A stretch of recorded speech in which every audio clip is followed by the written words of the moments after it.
Aujourd'hui, je vais parler de quelque chose de très excitant, c'est le baptême d'eau. Le baptême d'eau fait autant partie du salut que la repentance et le baptême du Saint-Esprit.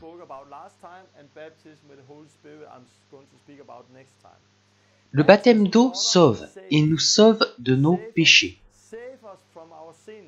C'est plus que le symbole d'une chose invisible qui se produit en nous. Il y a quelque chose qui se produit lors du baptême. Nous oublions que lorsque les anabaptistes ont redécouvert le baptême d'eau, des milliers de personnes ont été persécutées à cause de cela. Nous oublions que beaucoup de martyrs ont donné leur vie à cause de cette vérité.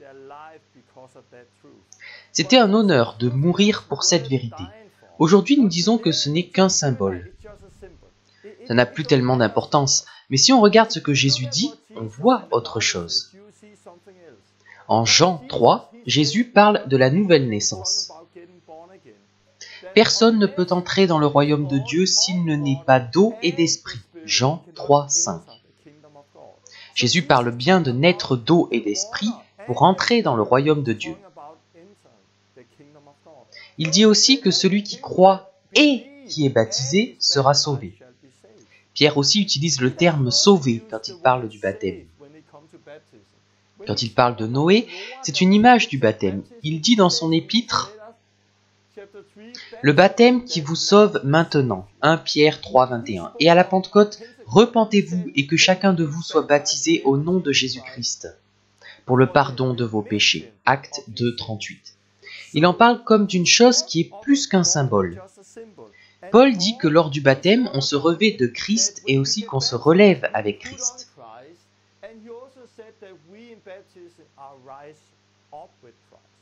Donc le baptême est plus que juste un symbole, il est puissant, nous sauve, il nous libère du péché.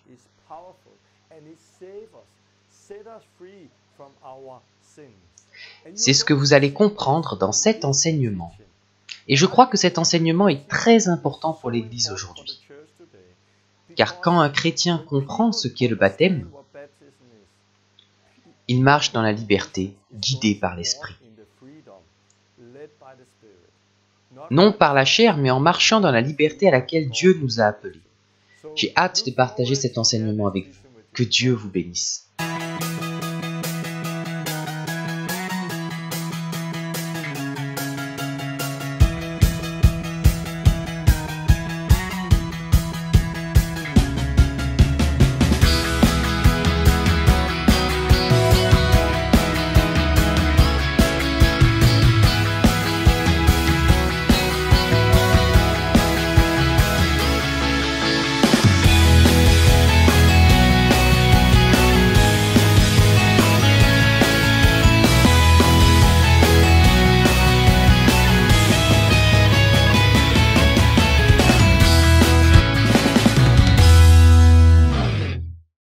Bienvenue à la Pioneer School, c'est la leçon 10. Je vais parler du baptême d'eau. Ce que je vais partager m'a beaucoup travaillé ces dernières années et même ces derniers jours. Je crois que cet enseignement va changer beaucoup de choses pour plein de gens. Car je vais parler de la liberté qu'il y a dans le baptême et de celle que nous avons en Christ. Souvent, quand on parle du baptême, on se concentre sur ce que nous faisons. Mais aujourd'hui, on va se concentrer sur ce que Dieu fait et sur ce qu'est vraiment le baptême. Et je crois que des gens qui pensent savoir beaucoup à ce sujet vont être surpris. Car la majorité de ce que nous enseignons sur le baptême est très différent de ce que la Bible dit. Quand j'ai été baptisé, il y a plusieurs années, je ne savais pas ce qu'était le baptême. Je pensais que c'était une chose extérieure pour montrer que quelque chose a changé à l'intérieur. Je pensais que c'était juste un symbole, quelque chose que l'on doit faire. À cause de ça, je n'ai pas vraiment eu une forte expérience quand j'ai été baptisé dans l'eau. J'ai eu une telle expérience plus tard et je vais en parler. Maintenant que j'ai changé ma façon de prêcher en voyant ce que disait la parole du baptême, J'ai plein de témoignages de personnes qui ont été libérées par le baptême d'eau. J'étais en Suède il y a peu pour parler du baptême d'eau et quelques jours après mon départ, une jeune fille s'est convertie. Elle a été remplie du Saint-Esprit et baptisée d'eau. Cette fille était anorexique. Elle s'est fait baptiser par l'armée du salut, qui ne baptise pas normalement. Mais après mon enseignement, ils ont commencé à faire ce que la parole dit. Et j'ai entendu dire qu'ils ont baptisé cette fille et qu'après être sortie de l'eau, elle a fait 2 mètres, elle s'est arrêtée, s'est retournée et elle a eu une vision. Elle s'est vue elle-même dans la baignoire. Elle était totalement libérée de son anorexie.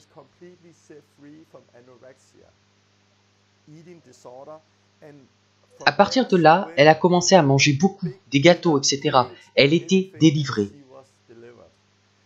Et j'ai plein de témoignages qui montrent comment le baptême change la vie. Comment le baptême fait partie du salut. Et je vais beaucoup parler de ça maintenant. Je suis rentré de Finlande il y a 2 jours et c'était vraiment bien. Dieu a fait de grandes choses là-bas. On m'a écrit de là-bas. Merci pour les moments passés ensemble. Ce week-end a changé ma vie.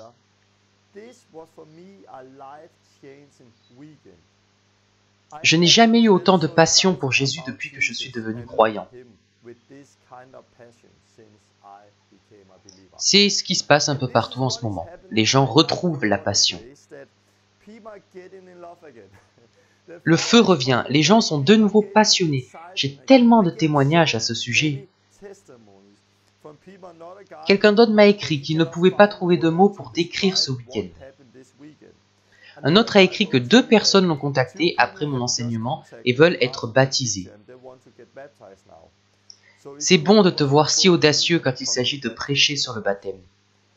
En Finlande, nous avons eu des meetings, les gens ont été guéris et kickstartés.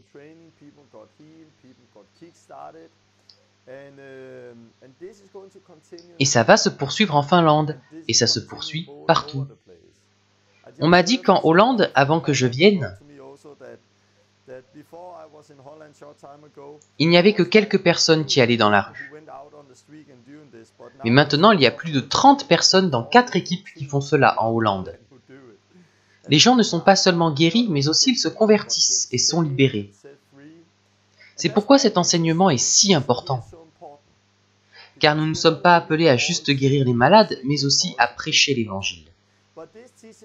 Mais c'est aussi important, car beaucoup de gens dans les églises n'ont pas la passion pour Jésus. Ils n'ont pas l'amour, ils ne l'ont jamais eu, ou bien ils l'ont perdu. Mais nous sommes appelés à être en feu, à aimer Jésus et à vivre ce que nous voyons dans les actes.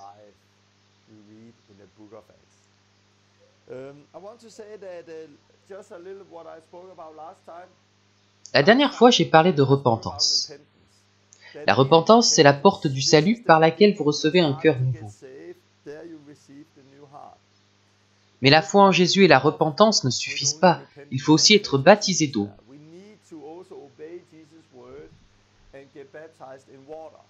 Avec le baptême d'eau, on enterre l'ancienne vie, mais ce n'est pas encore suffisant.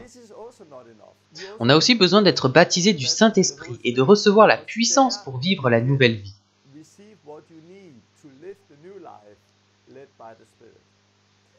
Il faut comprendre que le salut n'est pas une chose unique, mais plusieurs choses qui vont ensemble.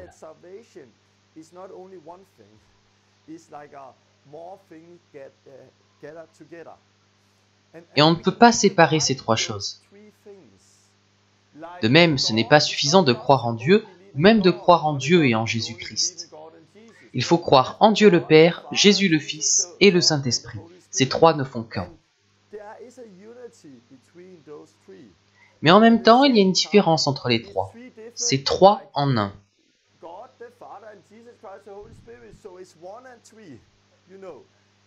De même, la repentance, le baptême d'eau et le baptême du Saint-Esprit sont 3 choses différentes. Mais en même temps, nous ne sommes pas censés n'avoir que l'une ou 2 d'entre elles. Nous devrions avoir ces 3 choses le même jour. C'était la norme dans l'Église primitive. Quand Pierre a prêché à la Pentecôte, il disait de tout recevoir le même jour.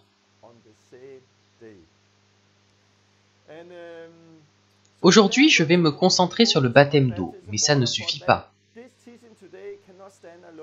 Il faut aussi suivre la leçon sur la repentance et celle sur le baptême du Saint-Esprit.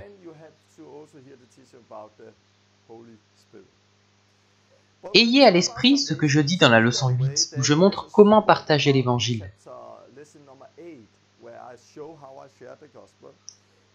Dieu a créé l'homme sur terre. L'arbre de vie était là pour que l'homme vive éternellement. Mais le péché est entré dans sa vie et l'homme a été expulsé du jardin. Et Dieu dit que l'homme a été expulsé de sorte qu'il ne puisse plus manger de l'arbre de vie.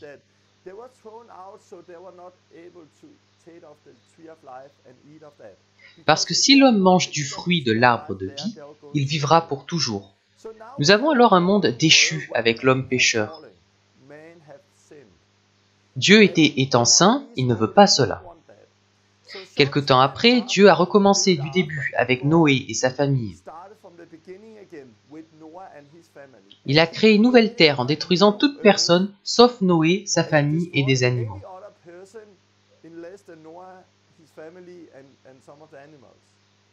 Mais le problème n'était pas seulement la terre, c'était aussi à l'intérieur de Noé et sa famille. Alors quand Noé est arrivé sur la nouvelle terre, il a de nouveau péché et le problème a continué.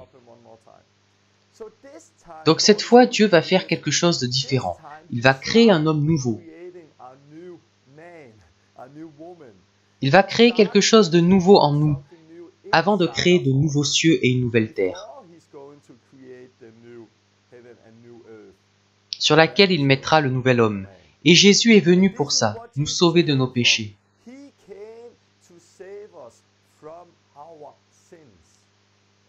Il n'est pas juste venu pour nous sauver dans notre péché, mais pour nous retirer notre péché.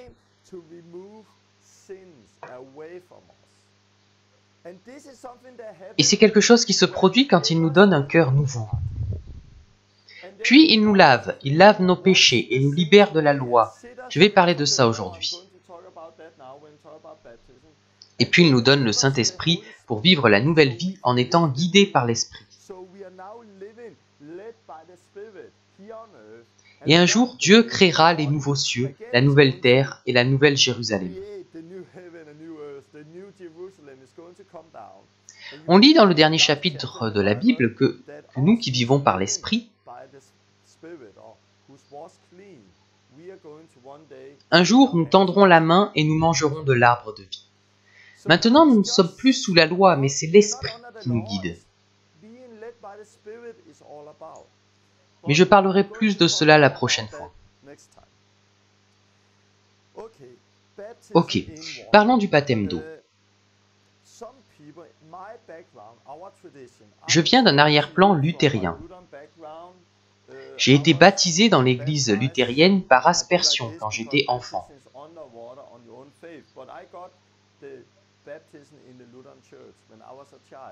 Et presque tout le monde au Danemark passe par là. Mais il y a aussi les autres églises, comme les églises pentecôtistes et les autres.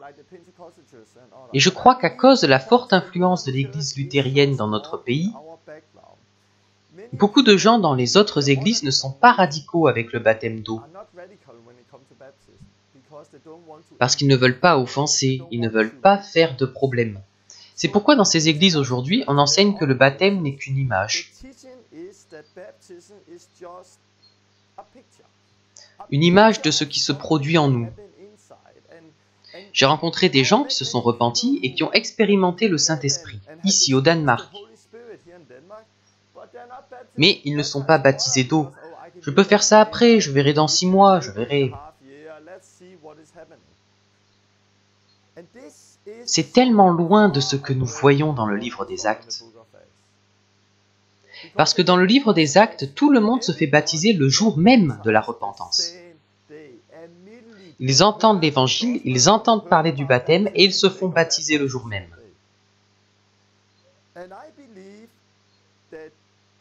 Notre problème avec le baptême au Danemark, c'est notre contexte et notre peur d'offenser. Surtout parce que les églises catholiques et réformées ont aussi leur baptême. Donc c'est plus facile de ne pas en parler. Et ça ne va pas, parce que c'est faux. Nous devons comprendre que lorsque le mouvement baptiste est arrivé dans les années 1600,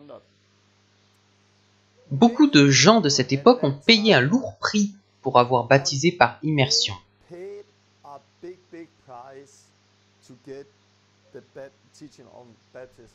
Ils l'ont payé de leur vie.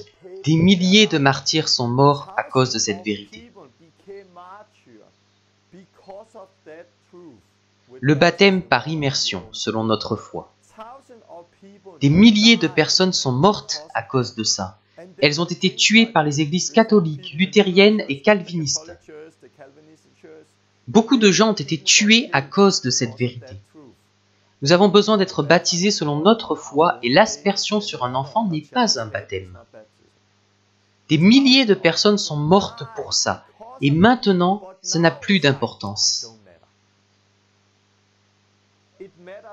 Ça avait de l'importance pour ces personnes. C'est aussi important pour Jésus. C'était important pour les premiers chrétiens et c'est toujours important aujourd'hui.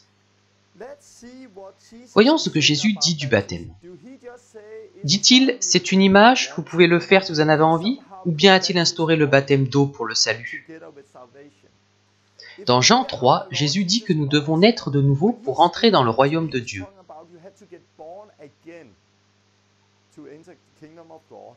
Il dit, si un homme ne naît d'eau et d'esprit, il ne peut entrer dans le royaume de Dieu. Il dit que si vous voulez entrer dans le royaume de Dieu et manger du fruit de l'arbre de vie,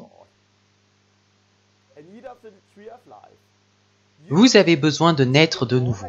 Vous devez naître d'eau et d'esprit. Et on dirait que plus personne ne parle de ça aujourd'hui. Personne ne dit que vous avez besoin de renaître d'eau et d'esprit, mais Jésus l'a dit.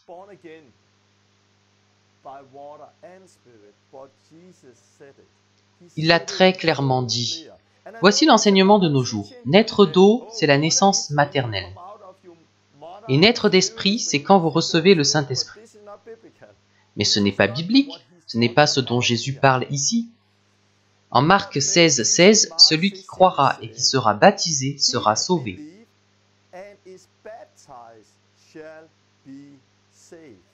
Jésus ne dit pas seulement que celui qui croit sera sauvé, mais il dit que celui qui croit et qui sera baptisé sera sauvé.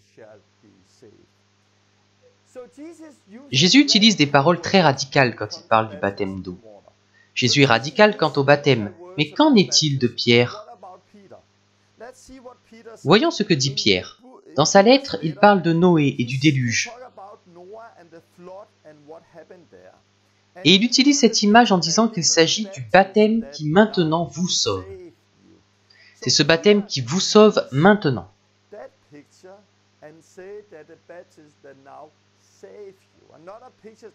Une autre image du baptême, la traversée de la mer Rouge par les Israélites et la mort des Égyptiens.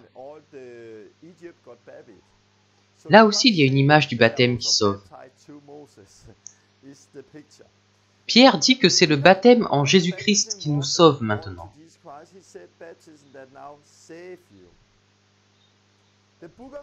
Dans Actes 2:38, Pierre dit « Repentez-vous et que chacun de vous soit baptisé au nom de Jésus-Christ pour le pardon de vos péchés. » Et on lit ensuite que le Seigneur ajoutait chaque jour à l'Église ceux qui étaient sauvés.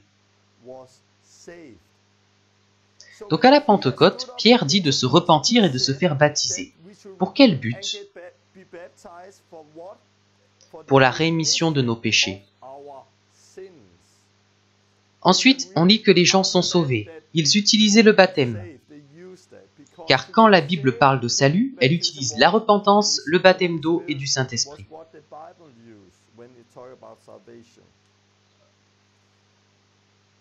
Le problème du baptême d'eau dans certaines églises réformées est le suivant. Non, juste la foi seule peut nous sauver. Ce ne sont pas les actes, seulement la foi.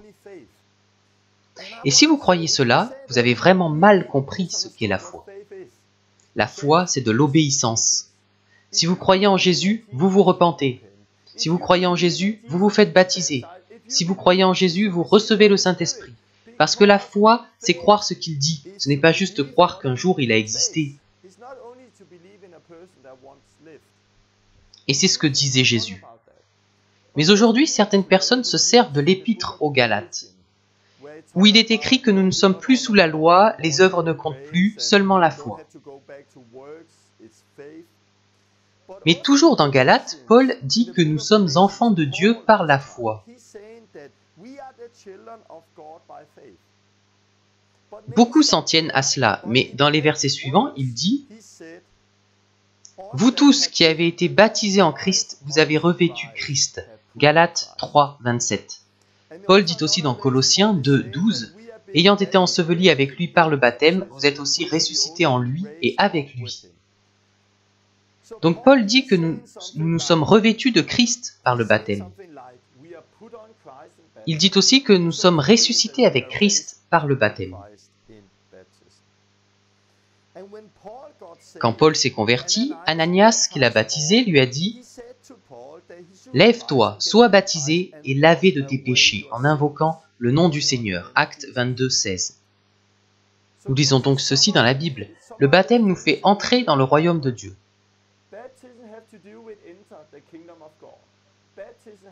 Le baptême participe à notre salut. Le baptême vous sauve.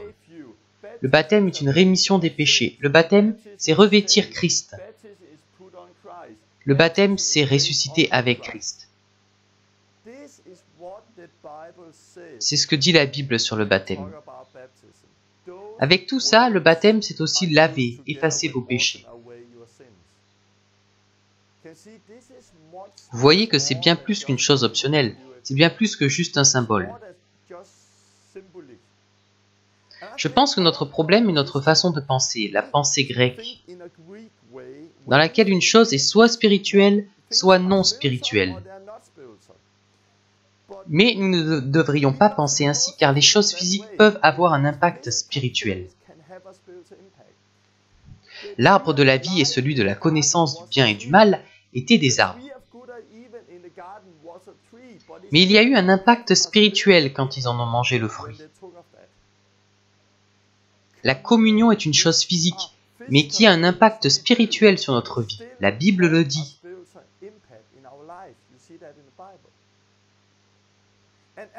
Notre problème aujourd'hui en Occident, c'est que nous ne comprenons pas que le physique peut avoir un impact sur le spirituel. Comment de l'eau peut-elle sauver? Comment peut-elle être une rémission des péchés? Comment de l'eau peut nous revêtir de Christ? Peut-elle être mort et résurrection en Christ? Comment de l'eau lave-t-elle les péchés? Mais les choses physiques ont un impact spirituel. Les Juifs comprenaient cela. La première Église comprenait cela. C'est pourquoi, quand ils annonçaient l'Évangile,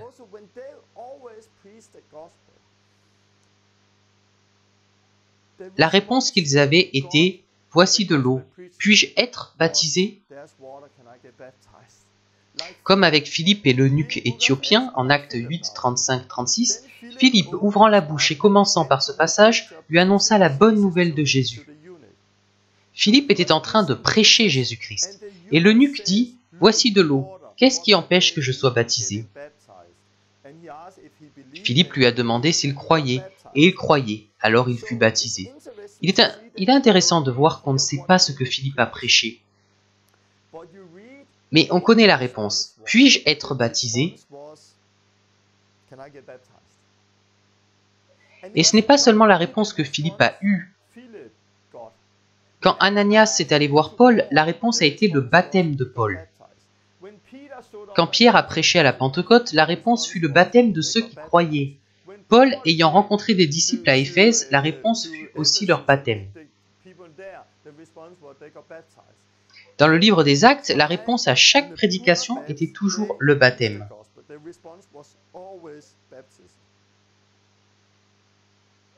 Pas la prière du pécheur, pas juste une repentance ou autre chose.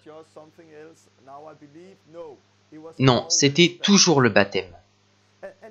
Mais nous prenons les choses hors de leur contexte. Dans le livre des Actes, lorsque le geôlier demande « Que devons-nous faire pour être sauvés ?» ils lui répondent « Crois en Jésus-Christ et toi et ta famille seront sauvés. » Et on s'arrête là. Mais si on lit la suite, ils vont chez lui et ils y prêchent l'évangile. Et tous ceux qui reçurent Dieu furent baptisés. C'est ce que nous devons faire aujourd'hui. Nous devons prêcher l'évangile avec non seulement la repentance, mais aussi le baptême d'eau. Si vous et moi prêchons un évangile où la réponse des gens n'a rien à voir avec le baptême d'eau,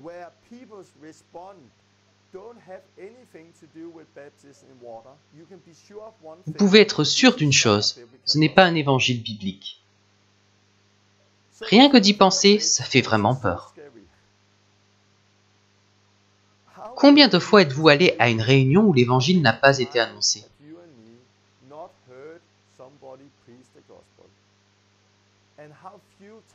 Et combien de fois l'évangile a été prêché avec comme réponse « Je veux être baptisé ». Pour beaucoup de gens, 0 fois. Ils n'ont jamais expérimenté cela de toute leur vie. Une prédication où la réponse était le baptême immédiat avec la conversion. Personne. Et après on se demande, où est la vie dans l'Église? Où est la puissance? Où est la liberté? Où est-ce qu'on lit dans le livre des Actes? Réponse, ce n'est plus là aujourd'hui, car on ne bâtit plus l'Église sur les mêmes fondations. Nous ne prêchons pas le même évangile, nous n'obéissons pas au commandement de Jésus. Allez, faites des disciples, baptisez-les. Vous comprenez? C'est vraiment une bonne chose de juste s'arrêter et penser à ça. Et si vous ne comprenez toujours pas, relisez le livre des Actes, la réponse est toujours le baptême. Et c'était toujours le jour même, et c'est tellement clair. Et nous devons nous demander, voulons-nous continuer de bâtir sur nos traditions? Ou sur la parole de Dieu?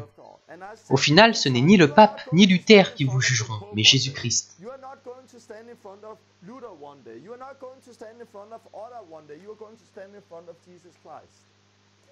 Si vous l'appelez Seigneur et que vous ne prêchez pas l'Évangile avec le baptême d'eau,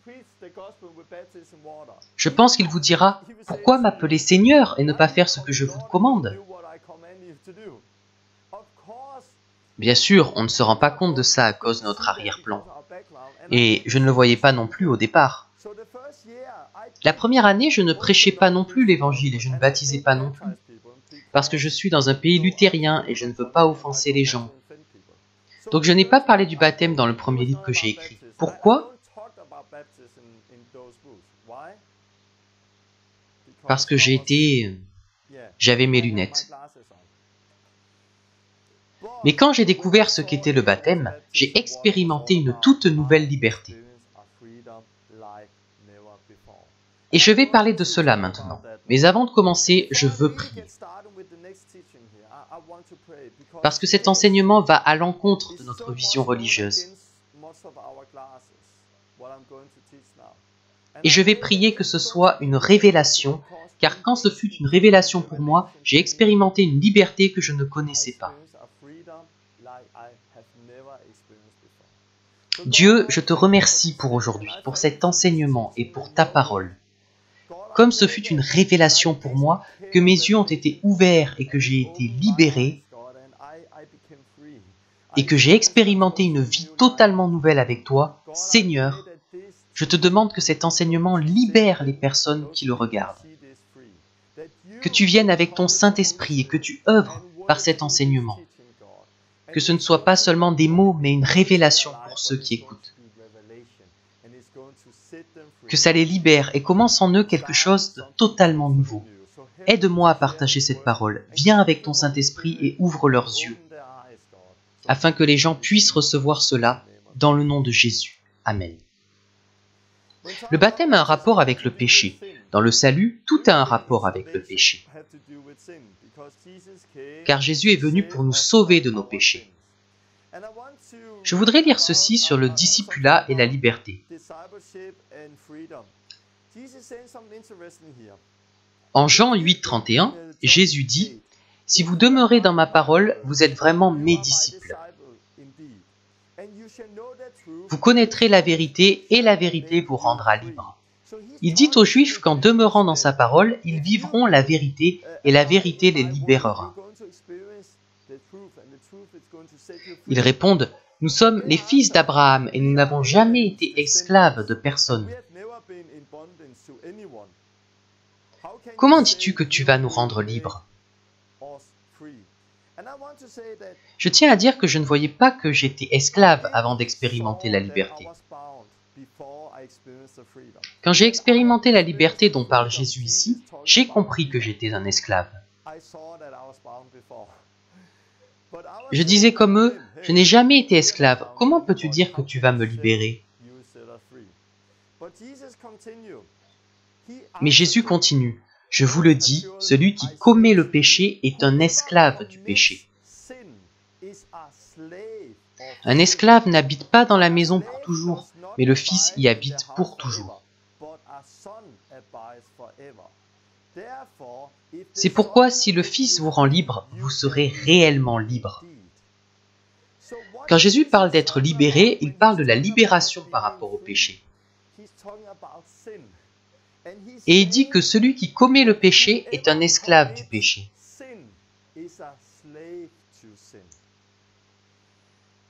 C'est comme la gravité. Il existe une loi de la gravité. Mais il existe aussi une loi du péché. Une loi du péché et de la mort. Il y a la loi du péché et de la mort. Il y a la loi de la gravité. La loi, c'est-à-dire les 10 commandements que Moïse a apportés. La loi a différentes fonctions. Je veux utiliser l'image de la loi de la gravité. Si je prends ces lunettes et que je dis « Vole », elles vont tomber, même si j'insiste. Elles vont toujours tomber parce qu'il y a une loi de la gravité qui fait tomber les choses.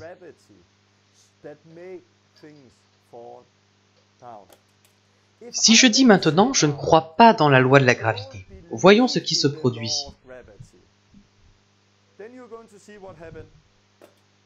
Ça continue de tomber, car la loi de la gravité n'a pas de rapport avec ma foi. La loi de la gravité est là. Jésus dit que celui qui pêche est un esclave du péché.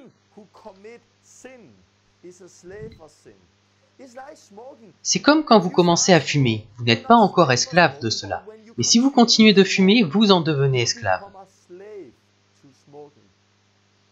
Si vous êtes soumis à quelqu'un ou quelque chose, vous n'êtes pas libre, donc vous êtes esclave.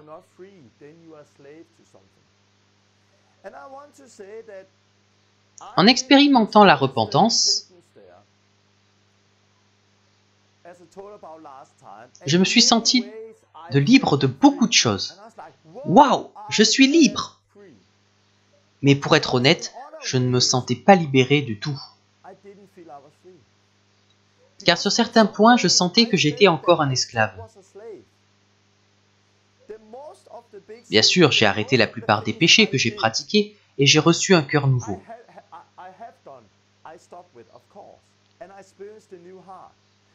Mais il y a d'autres points dans ma vie comme mes pensées, mes rêves et certaines petites choses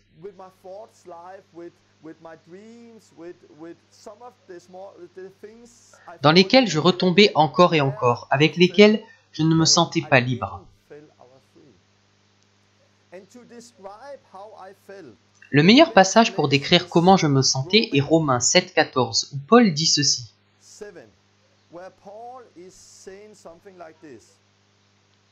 Nous savons en effet que la loi est spirituelle. C'est comme la loi de la gravité.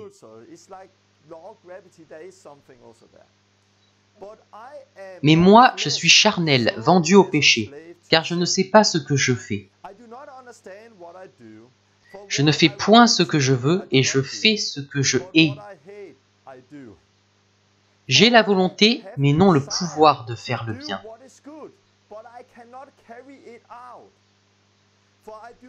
Car je ne fais pas le bien que je veux, et je fais le mal que je ne veux pas. Et si je fais ce que je ne veux pas, ce n'est plus moi qui le fais, c'est le péché qui habite en moi.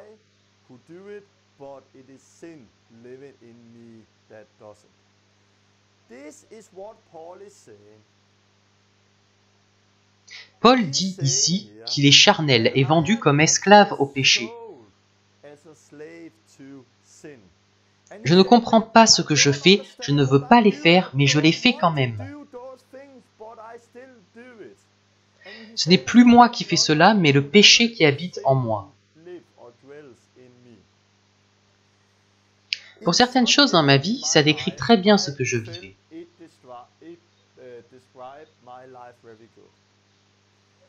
Ces versets que nous venons de lire sont presque comme Jean 3,16.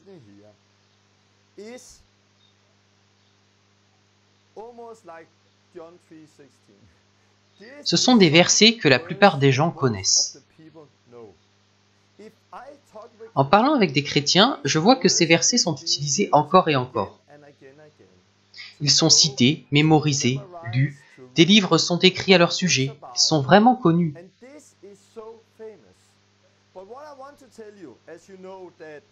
Le fait que des versets soient beaucoup cités ne signifie pas qu'ils sont plus importants que les autres.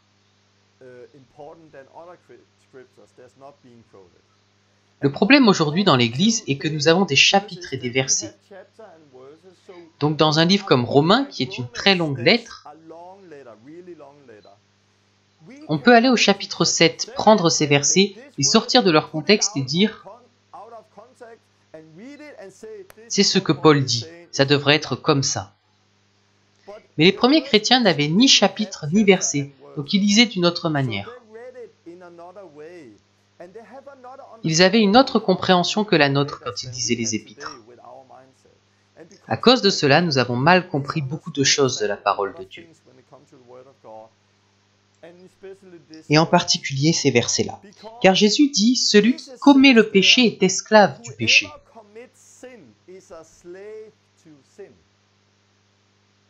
Un esclave ne vit pas dans la maison pour toujours, mais c'est le Fils qui y vit pour toujours. Paul dit, je suis charnel, vendu comme esclave. Mais Jésus dit ici, si le Fils vous libère, vous êtes vraiment libre. Vous n'êtes plus maintenant un esclave, mais un fils. Mais Paul dit ici, je suis charnel, vendu comme esclave au péché. Ce que Jésus et Paul disent ici peut sembler contradictoire. Mais ça semble aussi contradictoire avec ce que le reste de la parole dit. J'ai commencé à étudier cela il y a quelques années et ça m'a ouvert les yeux. Ça a été le début de quelque chose de nouveau. Avant de partager mon expérience vécue en 2000, nous allons regarder ça. Car Paul dit, je suis charnel, vendu comme esclave au péché. Ok. Et il dit, ce n'est pas moi qui agis, mais le péché qui vit en moi. Romains 7. Mais si on va en Romains 6, rappelez-vous que lorsque Paul a écrit, il n'y avait ni chapitre ni verset. Il n'y avait pas de Romains 6, Romains 7, et à cause de cela, nous faisons n'importe quoi. Si on remonte un peu avant, Paul dit ceci en Romains 6, 2.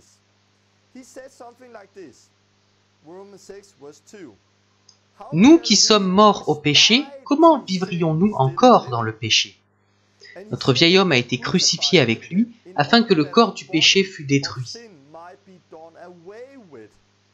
pour que nous ne soyons plus esclaves du péché, car celui qui est mort est libre du péché.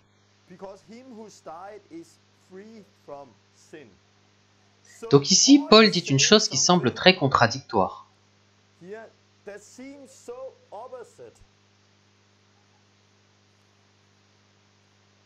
Avec ce qu'il dit après. Il dit ici, je suis vendu comme esclave au péché. Et ici, celui qui est mort ne peut vivre dans le péché, nous ne sommes plus esclaves du péché. Nous sommes libres du péché. Et il continue et continue, puis il dit, si nous sommes morts avec Christ, nous croyons que nous vivrons aussi avec lui. Que le péché ne règne donc point dans votre corps mortel et n'obéissez pas à ses convoitises. Verset 12.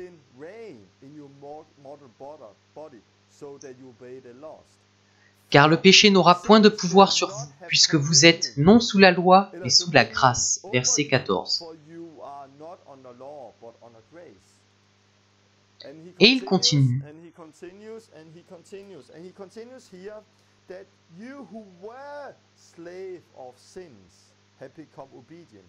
Ayant été affranchis du péché, vous êtes devenus esclaves de la justice. Verset 18.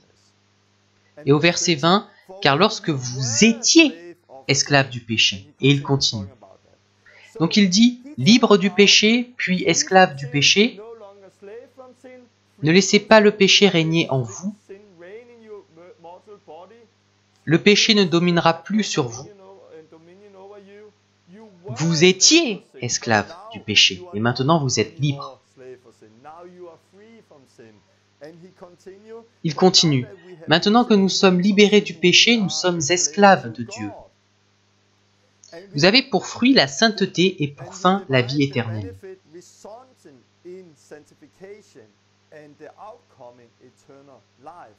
Car le salaire du péché, c'est la mort, mais le don gratuit de Dieu, c'est la vie éternelle en Jésus-Christ. Ok, regardons cela. Ici, Paul dit « Je suis charnel, vendu comme esclave au péché ». Il dit cela une fois, et c'est ce que tout le monde cite dans les églises. Tout le monde connaît ça. Il dit cela une fois.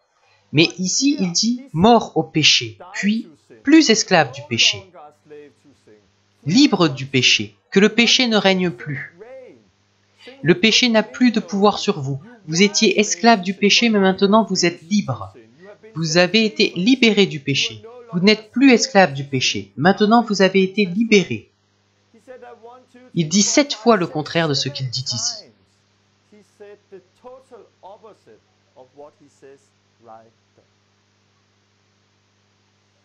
Il y a quelques années, j'avais vraiment faim de plus dans ma vie. J'étais chrétien depuis 6 ans, mais j'étais frustré. Je n'avais jamais guéri de malade, ni chassé de démons, jamais amené quelqu'un à Christ. Je ne voyais pas ce que je vois aujourd'hui. J'étais frustré par ma vie et je sentais aussi que j'étais vendu comme esclave au péché. Et puis j'ai eu faim de plus, donc j'ai commencé à jeûner 40 jours.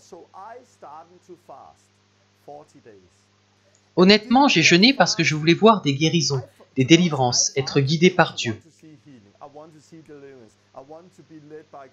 Je voulais la vie que l'on lit dans les actes. J'ai jeûné pour expérimenter la puissance. J'allais expérimenter cela, mais ça n'a pas commencé comme je l'imaginais. Je pensais, maintenant la puissance vient et je vais expérimenter de grandes choses. Non, Dieu a commencé à me travailler d'une manière différente. Dieu m'a délivré du péché. Il a commencé à me travailler sur sa sainteté, la liberté, le péché, la crainte de Dieu.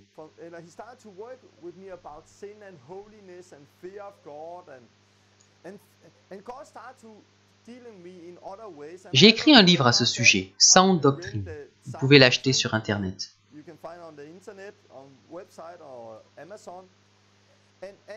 J'étudiais la parole et Dieu travaillait en moi.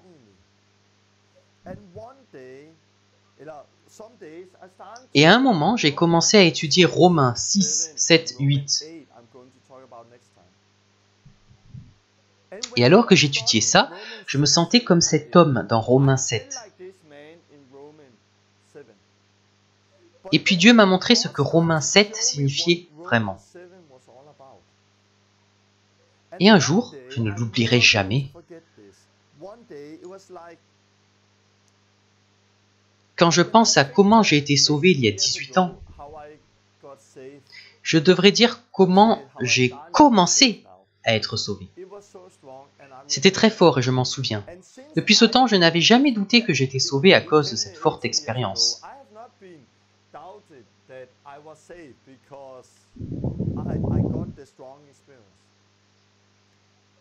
Mais alors que j'étudiais cela, Dieu a ouvert mes yeux, c'était si fort, comme être sauvé à nouveau.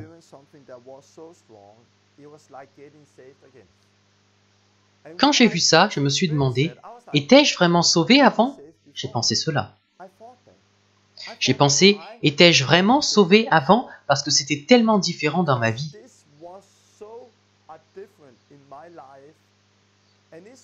Et maintenant, 12 ans après, ça fait toujours une différence dans ma vie.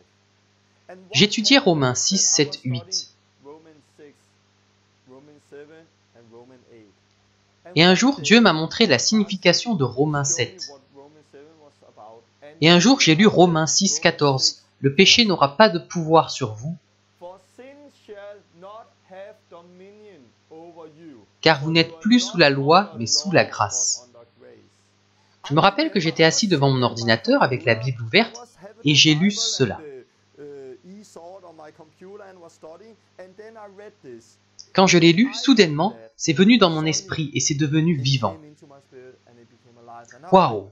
Je me suis levé et j'ai répété, le péché n'aura plus de pouvoir sur moi. Le péché n'aura plus de pouvoir sur moi car je ne suis plus sous la loi. Je suis libre. Mais je suis libéré, donc je suis libre. J'ai fait comme ça dans mon bureau. J'ai levé mes mains vers Dieu. Je suis libre. Je ne suis plus sous la loi. Je suis libre.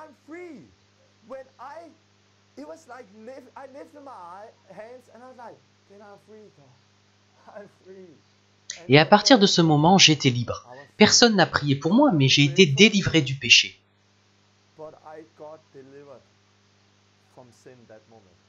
J'ai été libéré. Et avant ça, le péché, c'était pour moi comme la loi de la gravité, la loi de la mort et du péché. C'était comme ça, j'essaie de me retenir, mais je tombe. J'essaie de me retenir, mais je tombe. J'essaie de me retenir, mais je tombe. Mais quand j'ai été délivré de la loi du péché et de la mort, j'ai été libre.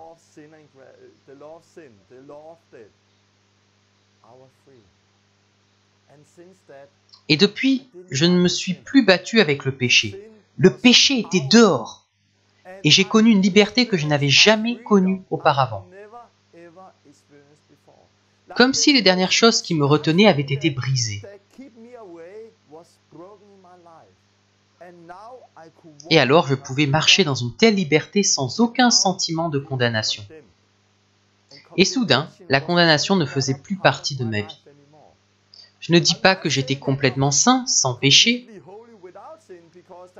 car il y a eu des moments où je me suis rendu compte que je faisais une mauvaise chose.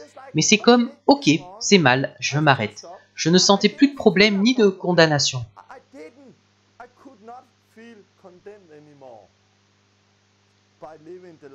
Par rapport à la vie que je vivais. Si vous n'avez pas vécu cela, vous ne pouvez pas comprendre de quoi je parle. Mais vous qui avez vécu cela, vous savez exactement de quoi je parle. J'étais mort au péché, j'étais mort à la loi.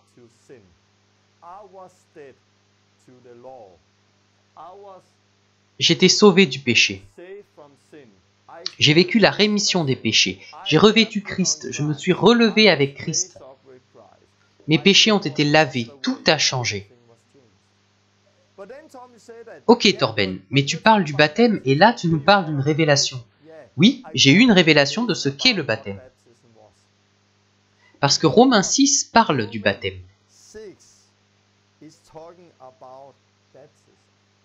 Je ne le savais pas à ce moment, mais voici comment Romains 6 commence. Ignorez-vous que nous tous qui avons été baptisés en Jésus-Christ, c'est en sa mort que nous avons été baptisés.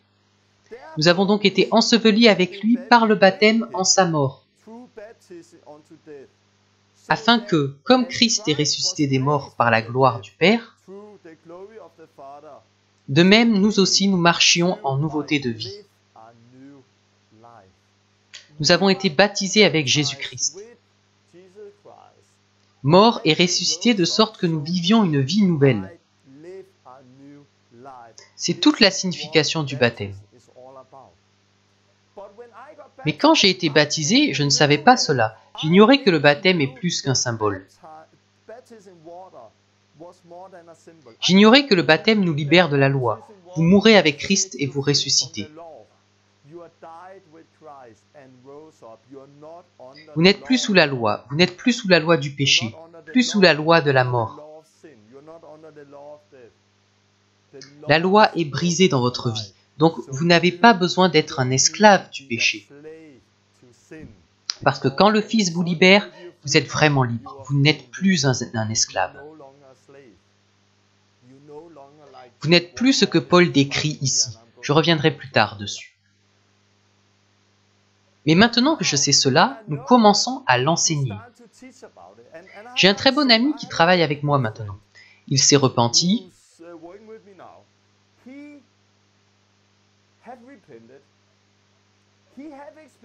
Et il a expérimenté le baptême du Saint-Esprit, mais il venait d'une église luthérienne, donc il n'était pas baptisé d'eau par immersion et il se battait encore avec le péché, comme moi.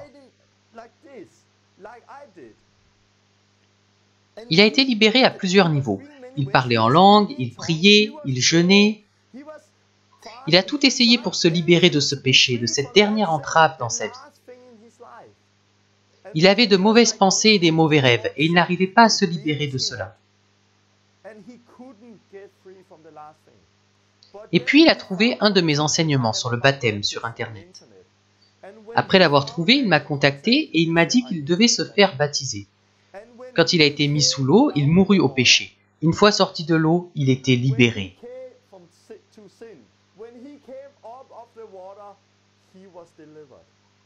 Et cette révélation que j'ai eue alors que j'étais déjà baptisé depuis longtemps, il l'a eue immédiatement quand il s'est fait baptiser. Pourquoi? Parce que c'est là que ça se passe. Mais je ne comprenais pas ça, donc je ne marchais pas dans cette vérité. Et je crois que quand la première église prêchait le salut, elle savait ce qu'était le baptême. Que c'était plus qu'un symbole. À cause de cela, les personnes étaient délivrées au moment du baptême. Délivrées du péché. Elles revêtaient Christ, elles étaient mortes quant à la loi. Et c'est exactement ça. Le baptême d'eau est plus qu'un symbole, c'est une libération. Vous ne pouvez pas vivre cette vie si vous n'avez pas le baptême d'eau. Un autre exemple intéressant. Don, mon ami américain, qui n'est pas de culture luthérienne.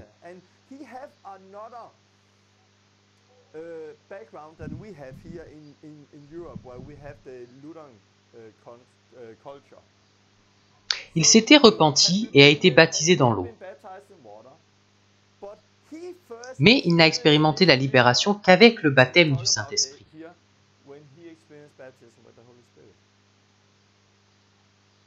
Comment ça se fait?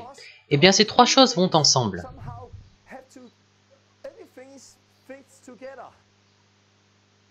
Ces choses expliquent comment être libéré. Mais Romains 8, j'en parlerai la prochaine fois,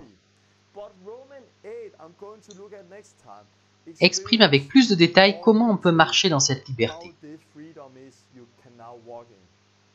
Moi, j'avais déjà ces trois choses à ce moment, donc j'avais juste besoin d'une révélation.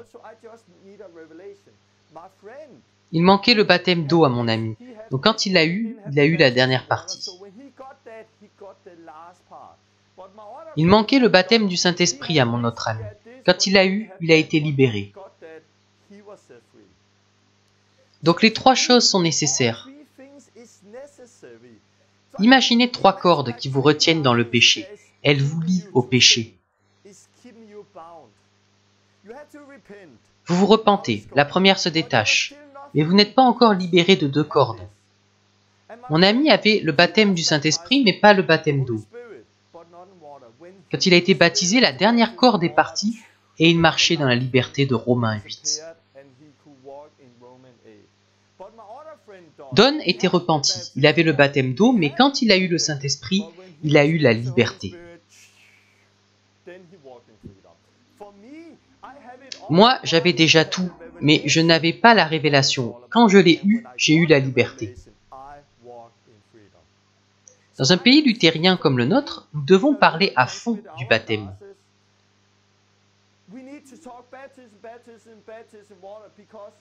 Car beaucoup dans l'église luthérienne ont la repentance et l'esprit, mais pas le baptême d'eau.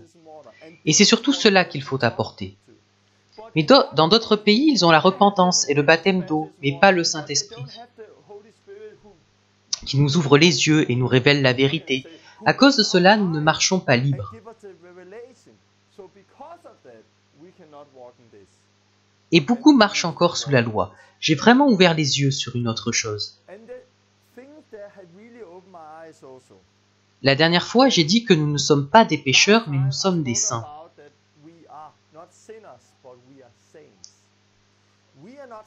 Ceux qui enseignent que nous sommes encore des pécheurs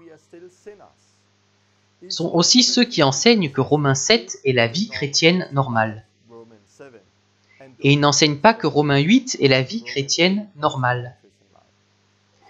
Qui sont ceux qui enseignent cela? Ce sont les catholiques, les réformés, calvinistes, luthériens. Ces églises insistent vraiment sur l'enseignement que nous sommes dans Romains 7. Pourquoi?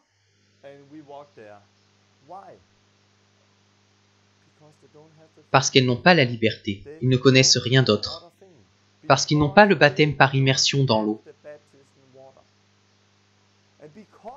À cause de cela et du fait qu'ils n'ont pas le Saint-Esprit pour leur révéler la vérité sur le baptême,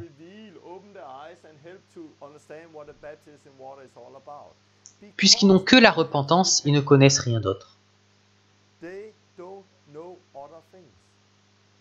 Et ils vivent toujours en esclaves du péché. Et ici, nous avons toutes les fausses doctrines. Au sujet de ce que Jésus fait, nous sommes ressuscités pour vivre une nouvelle vie. Ils n'expérimentent pas la nouvelle vie. Ils ne vivent pas la liberté biblique. Alors ils font cette doctrine. Nous sommes tous des pécheurs, comme Paul. Ici, Paul parle de lui-même en tant que chrétien vivant dans le péché. Mais Paul ne parle pas de lui-même ici. Je vais expliquer cela.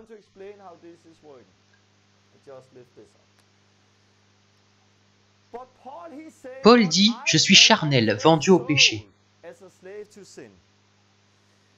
Notre problème est que nous lisons souvent les Écritures avec notre pensée grecque.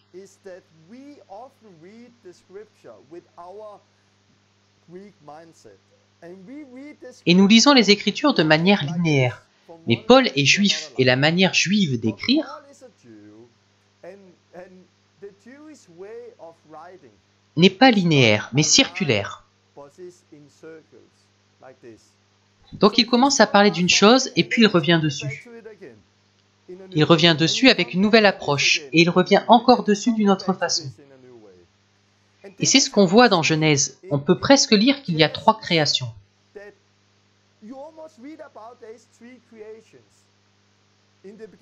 Au commencement, Dieu créa les cieux et la terre, et ça s'arrête là.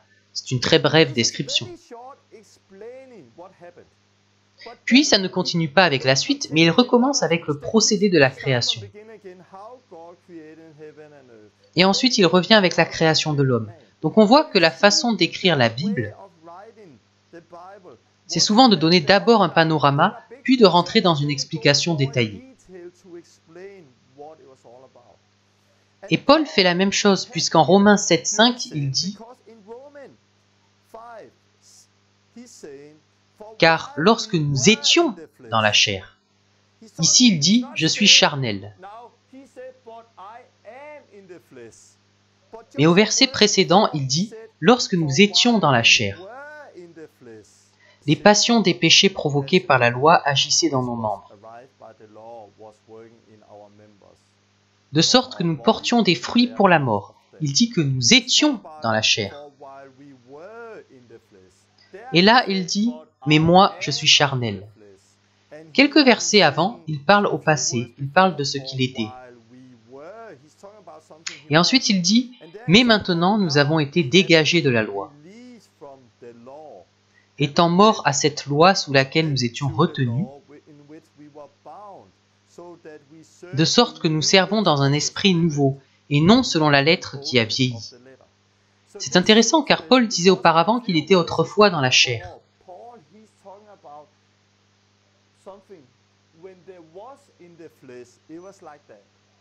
Et maintenant nous en sommes libérés. Il commence avec ce qui était, puis ce qui est.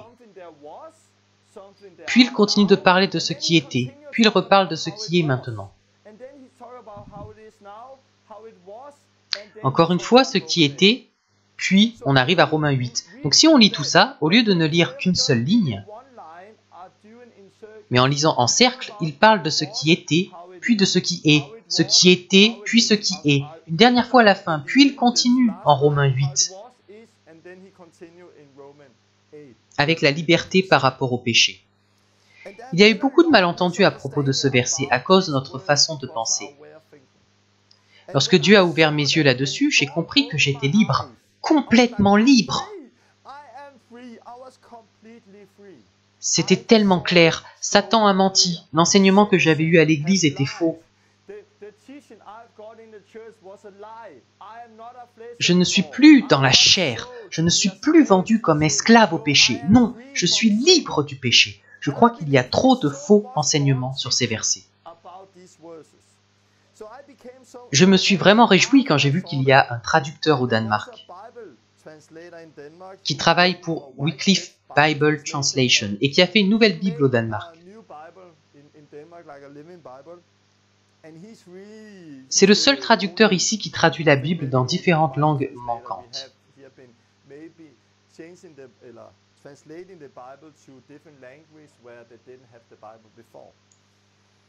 Et il a écrit un commentaire sur ces versets.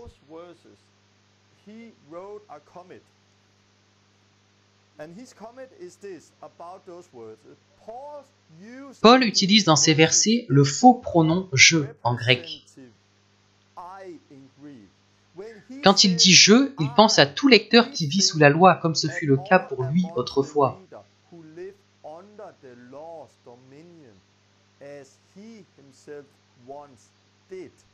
Ce style un peu étrange pour nous a conduit à beaucoup de malentendus sur ce chapitre important.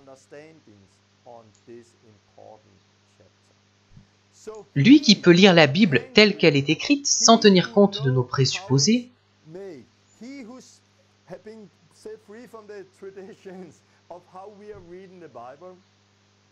il a confirmé ce que Dieu m'a montré, que Paul, en disant « je », ne parle pas de lui-même.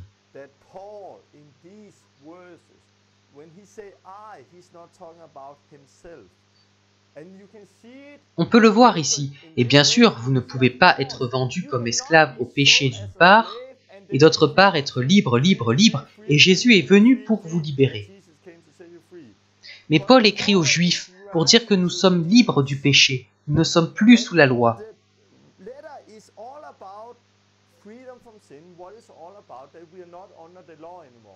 Il écrit en tant que juif, et souvenez-vous que Paul était du parti le plus strict des pharisiens. Il était pharisien parmi les pharisiens. Il allait jusqu'au bout de son zèle pour respecter la loi.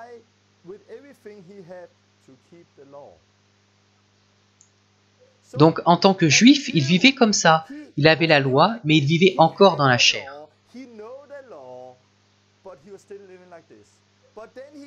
Puis il continue en disant « je » pour ne pas offenser les autres juifs en les ciblant. Donc il prend son propre cas pour dire « je suis dans le même bateau que vous ».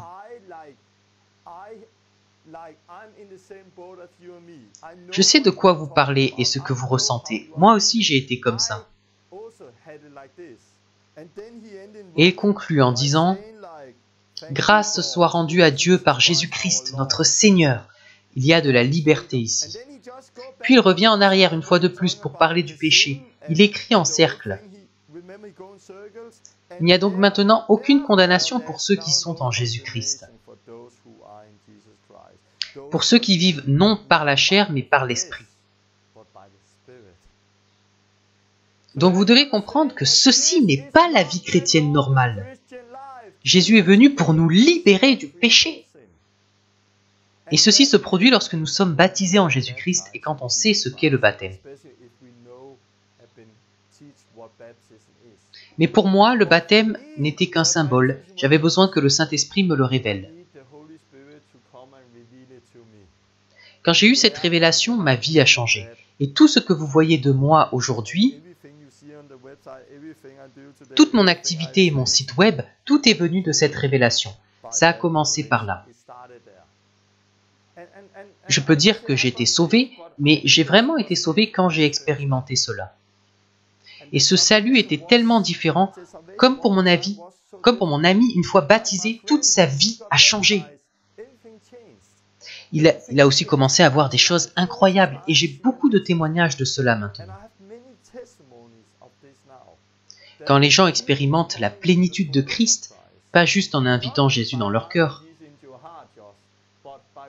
mais par la repentance, le baptême et le Saint-Esprit qui révèlent ce qu'est le baptême, et en vivant dans cette liberté, alors ils sont réellement libres.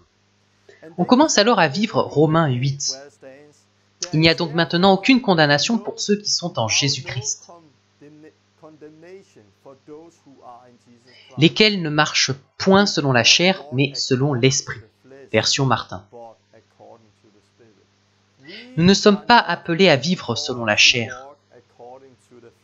Non, nous sommes appelés à marcher dans l'Esprit,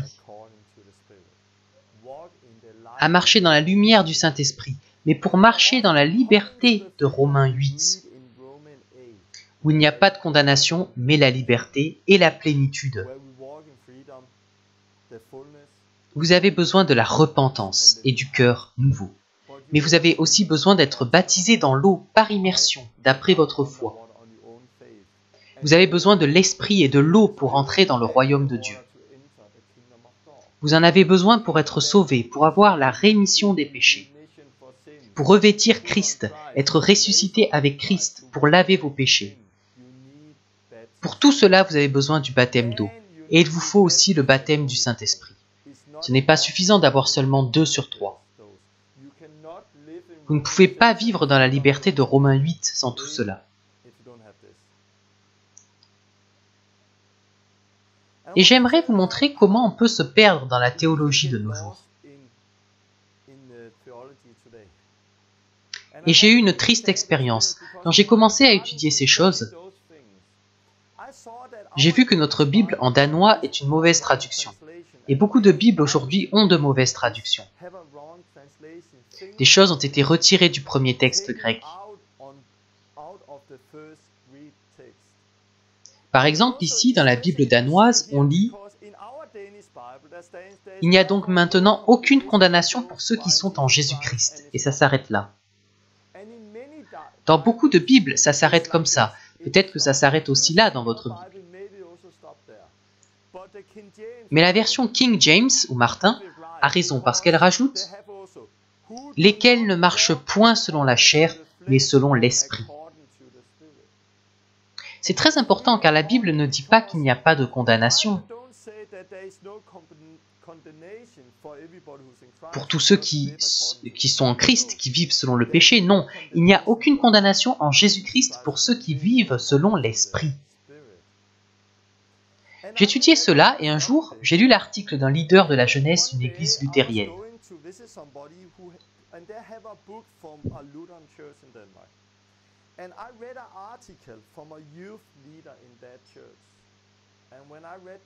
Et j'ai dit à Dieu, « Oh non, Seigneur, aide-nous, les gens sont dans l'erreur. Les gens dans l'église vont en enfer. » Je voyais clairement que la tradition empêchait les gens d'être sauvés.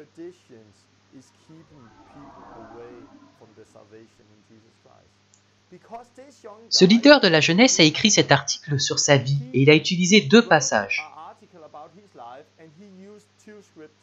Il a utilisé Romains 7, 16, 19 et la première moitié de Romains 8, 1. Il a écrit « En tant que chrétien, je vis dans le péché tous les jours. Je fais des choses que je n'aime pas.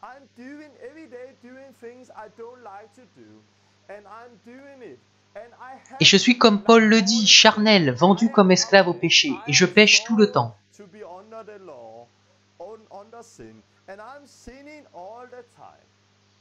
Mais le dimanche, je peux aller à l'église et adorer Dieu, mais je me sens condamné en permanence. »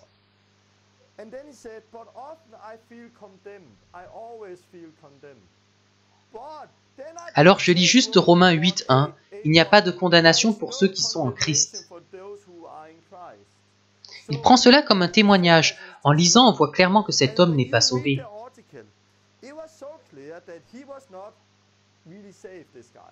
Il a dû grandir dans une famille religieuse, mais il ne s'est vraiment pas repenti. Il n'a pas été baptisé d'eau et n'a certainement pas reçu le baptême du Saint-Esprit. Il suffit de lire l'article, mais il utilisait ces passages. Je vis dans le péché toute la journée. Et je vais à l'église, mais je me sens tellement condamné. Alors je lis juste Romains 8, 1. Il n'y a pas de condamnation pour ceux qui sont en Christ. Mais je me sens toujours condamné. Il n'y a pas de condamnation, il n'y a pas de condamnation, il n'y a pas de condamnation. Il se sent condamné, mais il lit juste le passage. Il n'y a pas de condamnation, etc. Vous voyez? Il utilisait ces passages, mais je veux aller plus loin. Pourquoi cet homme se sentait-il condamné? Parce qu'il vivait dans le péché. Il marchait par la chair et non par l'esprit. Il lisait les passages.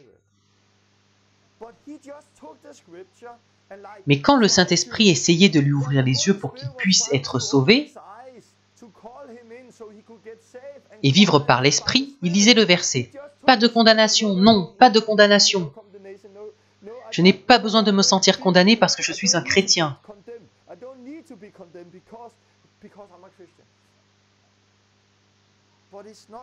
Mais ce n'est pas comme ça qu'on doit utiliser l'Écriture. Moi, je n'ai jamais utilisé ce passage pour éloigner le péché. Mais quand j'ai éloigné le péché, j'ai senti qu'il n'y avait plus aucune condamnation. Alors seulement, je n'étais plus condamné.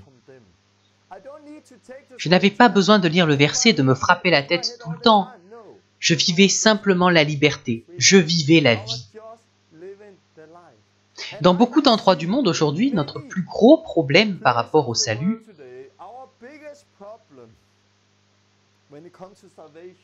c'est que personne n'a compris le vrai but du baptême. Et trop peu ont compris qu'on a aussi besoin du baptême du Saint-Esprit. Ces trois choses, repentance, baptême d'eau, baptême du Saint-Esprit, sont essentielles. Et si vous avez grandi dans la tradition, un endroit où il n'y a pas le baptême d'eau par immersion,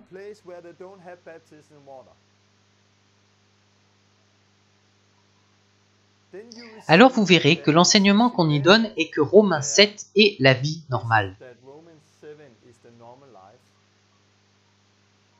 Même si Romains 6 et le reste de la Bible disent complètement autre chose. Ils vont dire que c'est la vie normale et que nous sommes tous des pécheurs. Mais comme vous l'avez vu la dernière fois, nous ne sommes pas des pécheurs, mais des saints. Nous sommes des saints, nous sommes libérés du péché. On peut donc voir à quel point les choses qu'on lit dans le livre des Actes ont été changées par l'Église catholique. Cette fondation a été posée par Augustin. Luther, Calvin et d'autres ont continué sur cette voie. C'est le fondement de l'Église aujourd'hui. Et puisqu'ils n'ont pas la liberté et l'esprit, ils n'ont pas non plus la vie comme on la voit dans le livre des Actes. Je vous pose la question, sur quoi voulez-vous poser votre fondation? Les traditions ou le livre des Actes? C'est si triste de voir qu'aujourd'hui, chacun se tient dans sa boîte avec sa vérité, et maintenant il y a une église pentecôtiste au Danemark où les gens sont baptisés du Saint-Esprit, et ils ont entendu parler de repentance, mais ils ne baptisent pas dans l'eau et ils n'en parlent pas. Et puisqu'ils n'ont pas cette révélation qu'on peut être libéré de la loi, libéré du péché, beaucoup de gens aujourd'hui au Danemark prêchent que Romains 7 est la vie chrétienne normale. Je prie que lorsque vous étudierez Romains, vous vous souveniez de le voir en cercle. Et bien sûr que Paul n'était pas schizophrène, il ne dit pas qu'il est charnel, non. Aucun être charnel n'entrera dans le royaume de Dieu, comme il est aussi dit en Romains. Qui marche selon la chair? Paul n'était pas charnel, je suis vendu comme esclave au péché. Non! Jésus est venu pour nous libérer, car l'esclave ne sera pas toujours dans la maison, mais le fils, oui. Il y a une liberté en Jésus-Christ. Quand vous commencez à ouvrir les yeux, ça devient si clair.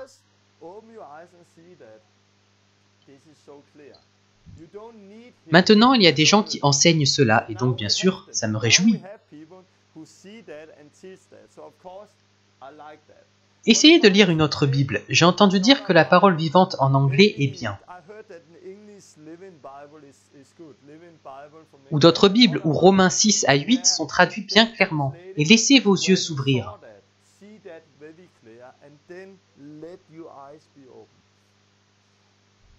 Et expérimentez la liberté. Ok, le baptême d'eau. À quel point est-ce important?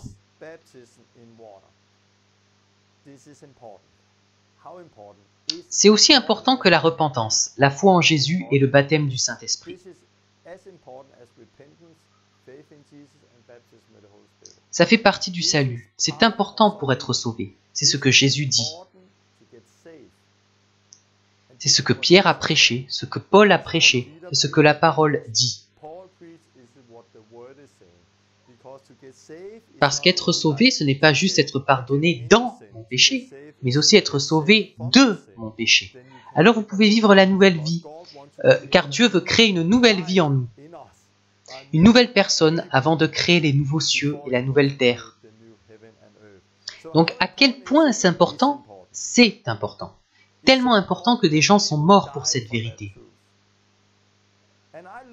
J'ai beaucoup de connaissances qui sont d'un arrière-plan luthérien, et parce que je les aime, je ne fais pas de compromis avec la vérité. Parce que je les aime, je leur dis, c'est ce que dit la parole de Dieu. Je les aime et je les respecte, mais nous avons toujours besoin de prêcher la parole. Nous devons nous demander, est-ce qu'on veut plaire aux hommes ou plaire à Dieu? Si nous plaisons à Dieu, les hommes nous remercieront car nous leur disons la vérité. Parce que la vérité nous rendra libres. Donc, à quel point est-ce important? C'est très important. Qu'est-ce que le baptême? C'est une immersion sur la base de votre foi personnelle.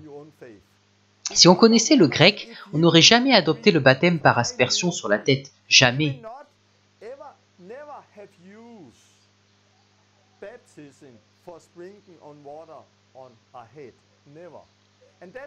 C'est pourquoi dans les églises orthodoxes grecques, ils baptisent les enfants par immersion. Parce que tout hellénophone comprend, en lisant les textes, que baptême signifie immersion. Ce n'est pas de l'eau sur la tête. Donc, qu'est-ce que le baptême? C'est sur la base de notre foi. C'est le problème avec les enfants. C'est là qu'Augustin intervint avec le péché originel. Il est venu pour dire « les enfants ont besoin d'être baptisés ». Non, les enfants n'ont pas besoin d'être baptisés. On a besoin d'être baptisé quand on commence à pécher. Et quand on pêche, on est lié au péché. Et c'est à ce moment qu'on a besoin d'être baptisé. Pas en tant que bébé. Un bébé est propre de tout péché au moment où il naît. Parce que la conscience du bien et du mal n'est pas encore éveillée. C'est pourquoi les bébés ne disent rien lorsqu'ils sont nus, alors qu'en grandissant, ils sont gênés. Car ils ont la conscience du bien et du mal. Ils commencent à pécher, car nous vivons dans un monde déchu. Quand on commence à pécher, on devient lié au péché. Donc, qui a besoin d'être baptisé? Le baptême est par immersion sur la base de votre foi personnelle. Qui a besoin d'être baptisé? Quiconque veut être sauvé doit être immergé d'après sa foi. Et avec ça, il faut aussi le Saint-Esprit pour vivre dans la liberté dont parle la Bible. Qui peut baptiser? Tous ceux qui sont nés de nouveau peuvent baptiser. Car lorsque vous êtes devenu un disciple, Jésus vous a donné ce commandement. Il n'a pas seulement ordonné d'être baptisé, mais il a ordonné « Allez, faites des disciples de toutes les nations, baptisez-les ». Jésus ne vous ordonne pas seulement d'être baptisé, mais d'être un baptiseur. Quelqu'un qui baptise les autres, et tout le monde peut baptiser. Car tous sont prêtres dans la nouvelle alliance, donc tout le monde peut baptiser. J'ai baptisé des gens dans une église dans laquelle un dirigeant m'a demandé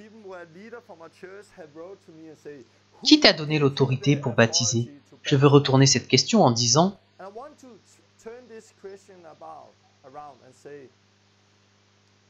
qui peut donner l'autorité pour baptiser? L'Église luthérienne, en tant que dénomination, possède-t-elle l'autorité pour dire qui peut baptiser et qui ne le peut pas?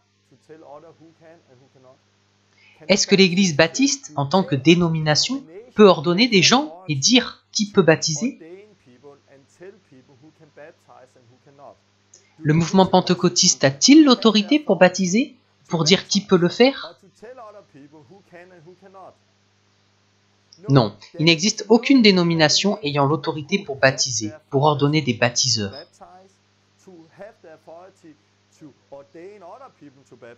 Et dire aux gens qu'ils ne peuvent pas baptiser. Une seule personne possède cette autorité, Dieu. C'est Jésus-Christ. Il nous a donné l'autorité pour baptiser et personne d'autre ne peut le faire.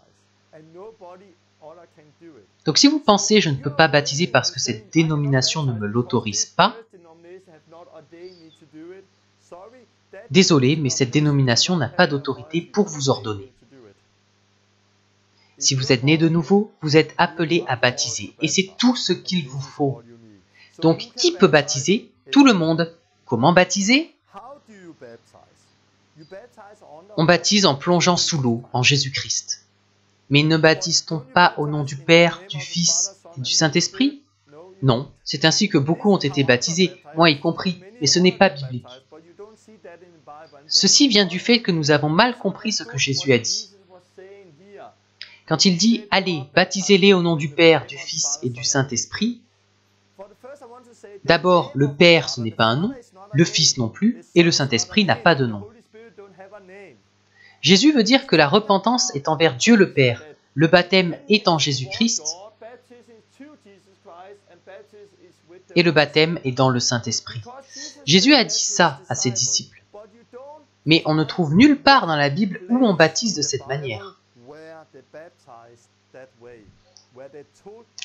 Où les mots de Jésus sont pris à la lettre? Non, parce qu'il comprenait ce qu'il voulait dire. Il leur donnait une image et ils comprenaient cette image. Chaque fois qu'une personne est baptisée, elle est baptisée en Jésus-Christ. On peut lire ça ici. Repentez-vous et que chacun de vous soit baptisé au nom de Jésus-Christ. Acte 2, 38. Il y a de la puissance dans le nom de Jésus. Les démons obéissent au nom de Jésus. Les malades sont guéris en son nom. Le salut est au nom de Jésus. Le nom au-dessus de tout nom, Jésus-Christ. Et si vous dites au nom du Père, du Fils, du Saint-Esprit, vous ne dites pas le nom de Jésus. Nous avons besoin d'utiliser le nom de Jésus et de montrer ce qu'est le baptême. Chaque fois qu'on lit dans la Bible que quelqu'un se fait baptiser, ce n'est jamais au nom du Père, du Fils, du Saint-Esprit, c'est toujours en Jésus-Christ. Et l'expression la plus précise, c'est appartenir à Jésus-Christ. Parce que nous ne sommes plus esclaves du péché, nous sommes esclaves de Christ. Dans un de mes livres, Chrétiens, disciples ou esclaves, je dis, nous sommes doulos. Nous ne sommes plus esclaves du péché, mais esclaves de Christ. Et c'est ça le baptême, vous devenez un esclave de Christ. Mais il nous appelle toujours frères. Même si nous lui appartenons, nous sommes ses frères. Nous sommes une famille, il est notre Seigneur.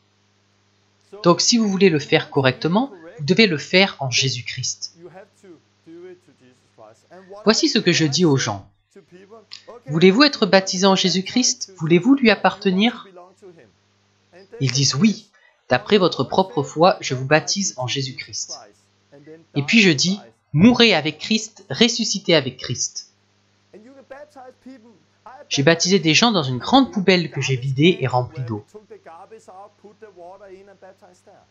Comment j'ose faire cela? C'est une bonne image. Jeter à la poubelle et ressortir un homme nouveau, je baptise les gens de plein de façons. Dans les baignoires, les océans, la mer, là où il y a de l'eau, baptisez les gens. Dans notre jardin, nous avons un conteneur. En hiver, on le rentre à la maison, on le remplit d'eau et on baptise les gens comme ça. Pas besoin d'être habillé en blanc ou d'être deux pour baptiser comme ça. Non, ils ont juste besoin d'être plongés sous l'eau. Très souvent, je ne vais même pas dans l'eau. Je me tiens juste à côté de l'eau et dis « Êtes-vous prêts à être baptisés en Jésus-Christ » Ils se baissent juste et se redressent. On n'a pas besoin de le faire comme on le voit d'habitude. On a juste besoin d'être immergé, d'être enterré avec Christ et ressuscité avec Christ. La seule chose qu'on a besoin de dire « Je te baptise en Jésus-Christ. Veux-tu lui appartenir ?» La personne répond « Oui » et puis on la baptise. Je sais que beaucoup vont dire « Mais j'ai été baptisé au nom du Père, du Fils et du Saint-Esprit. » Dois-je me refaire baptiser? Non, je ne pense pas. J'ai aussi été baptisé de cette façon. Mais démarrons les choses correctement, faisons bien les choses, prêchons les bons enseignements. Alors nous verrons la puissance qu'il y a dedans. Certains demandent aussi, j'ai été baptisé à 14 ans et je n'ai pas compris ce que je faisais. Dois-je me refaire baptiser? Le baptême se fait en fonction de la foi. Je ne crois pas que vous devez vous faire baptiser plusieurs fois. Un baptême est suffisant. Certaines personnes sont baptisées à 14 ans parce que les amis le font. Ils le font comme une tradition. Si c'est seulement par tradition, alors oui, il faut se faire rebaptiser. Et c'est plus que de la tradition. Si vous aviez la foi, vous n'avez pas besoin de le refaire, car le baptême n'est pas lié à votre âge. Je ne prêche pas un baptême de bébé et un baptême d'adulte. Nous devons prêcher le baptême par la foi, parce que si vous croyez, vous vous faites baptiser. Vous devez être assez âgé pour reconnaître que vous voulez être baptisé sur la base de votre propre foi.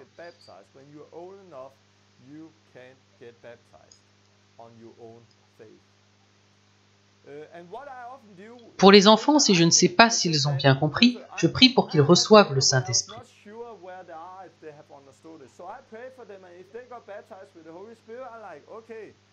S'ils le reçoivent, je considère qu'ils sont prêts pour être baptisés parce que Dieu les a acceptés.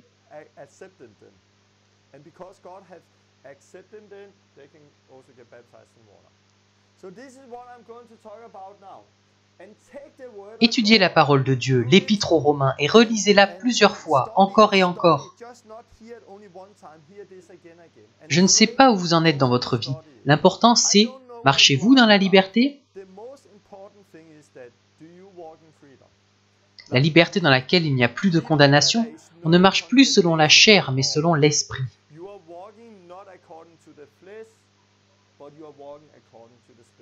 Ça, c'est la vie.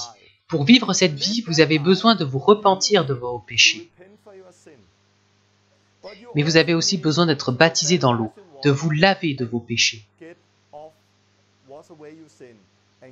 Mourir avec Christ, ressusciter avec Christ, mourir à la loi pour ne plus avoir besoin de vivre par elle. Et vous avez aussi besoin du Saint-Esprit pour ne plus marcher selon la chair, mais selon l'Esprit.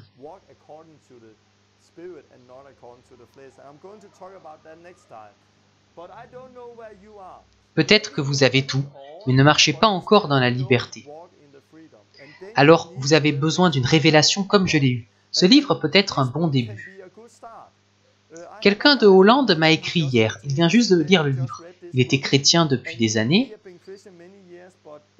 mais ce livre l'a libéré. C'était la chose qui lui manquait. L'expérience dont je parle dans ce livre, il l'a aussi vécue. Il lui fallait ressentir la crainte de Dieu. Nous devons haïr le péché avant de pouvoir en être libérés.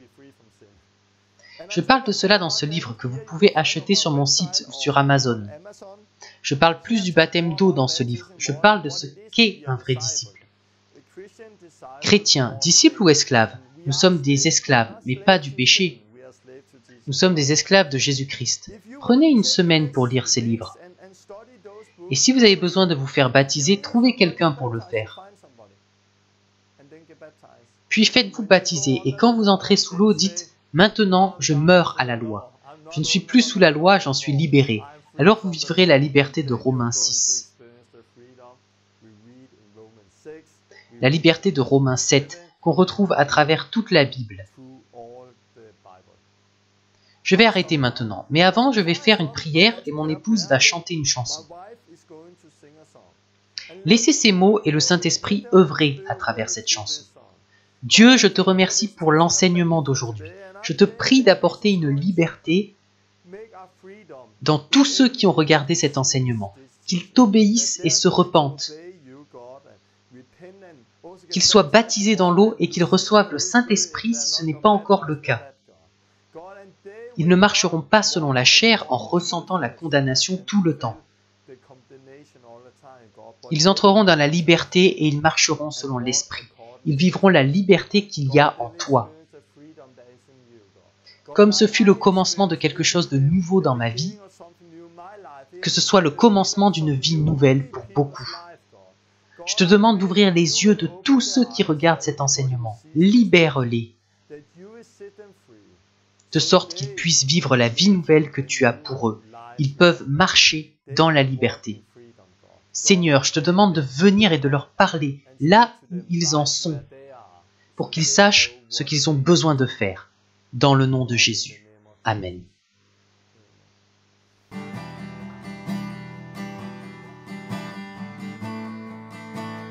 Always faithful to me, never forsake me, never forget me, Jesus.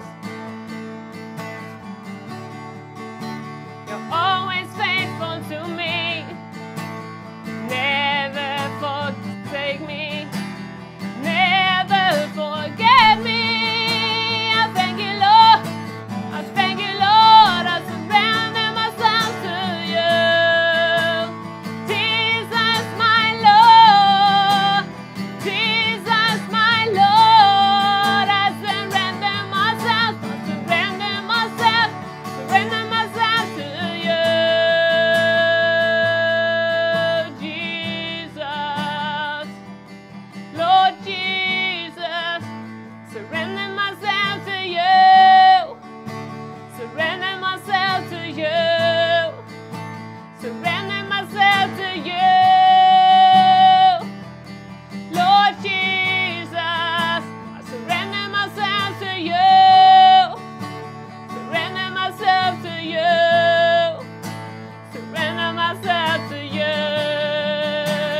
faithful to me. I can trust in you. You are always faithful to me. I thank you, Jesus. Oh, thank you, Jesus. Oh, thank you, Jesus. I surrender myself to you. I surrender myself to you. Surrender myself to you. Surrender myself to you.